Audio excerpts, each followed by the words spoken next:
will only underscore the urgency of restoring Burma's path to democracy. The people of Burma, and we've seen this consistently, continue to show that they do not want to spend another day under a military dictatorship, and will continue to support them and all those working peacefully to restore Burma's path to democracy. We continue to call on the regime to engage in constructive dialogue with all parties to seek a peaceful resolution in the interests of the people, as agreed to in the ASEAN 5-point consensus. Ben. China is accusing the US of supporting Lithuania in their recognition of Taiwan. And I just wondered if that were true, if you have any comments. Of course, China has banned imports from the country. They say that you're undermining the one China policy as a result. Is the US supporting Lithuania in its decision? Well, look, this was a sovereign Lithuanian decision, but we've always said that we welcome steps by Taiwan and Lithuania to deepen their cooperation, including through Taiwan's opening of a representative office in Vilnius and Lithuania's plans to open a reciprocal office in Taipei.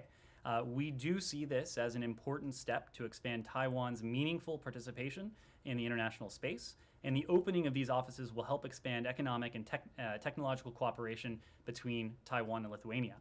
Lithuania, as you know, and relevant to the broader conversation here, is a valued NATO ally.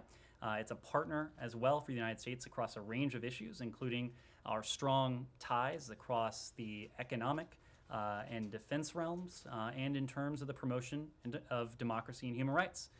We reaffirm our support for Lithuania, and we're working to expand and deepen our already robust bilateral relationship. One final question, Joel. Yeah, sticking with NATO, Denmark's foreign intelligence chief Lars Finsen has been arrested. According to Danish media reports, the charges involve leaks of highly classified material. Have you received any kind of briefing or consultation? Is there anything going on, any conversations underway to see if any U.S. or transatlantic equities were affected in these cases? I would refer to our Danish authorities to comment on that, and as you know, we don't comment on matters of intelligence. Matt, yes. Just extremely briefly, your line on Nord Stream 2, and that you have, it's misrepresented that that this is leverage that Putin has. Are you really suggesting that the fact that the pipeline is complete but there's nothing going through it yet gives you more leverage than if the pipeline hadn't ever been completed? I'm not sure it gives us more leverage. My point is that it is a source. It is currently a source of leverage, not for the Russian Federation, but for Germany and the transatlantic community. Is it also a source of leverage from them if Europe wants Europe, Germans in particular, want the gas flowing through it? How is a non-operational pipeline leverage for? How is a non-existent pipeline not leverage? I'm not talking about a fantasy world in which Nord Stream 2 didn't exist. I'm talking about the world we inherited. The world we inherited. In which you have leverage. The world we inherited in January of 2021, when this administration came into office and Nord Stream 2 was more than 90% complete. And I didn't want to get into this. So this is. Are you familiar with the case of Hoda Mutana?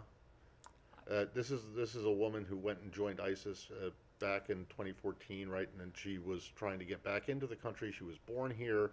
She had a U.S. passport. Yes. Well, anyway, the Supreme Court today has declined to hear her appeal of the 2019 case, which now is, I guess, 3 years ago. But I'm just wondering, has the State Department at all changed its position on whether or not she is in fact a citizen, or are you guys okay with letting the Supreme Court rejection of this stand?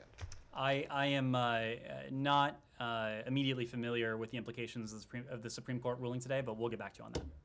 Thank you all very much.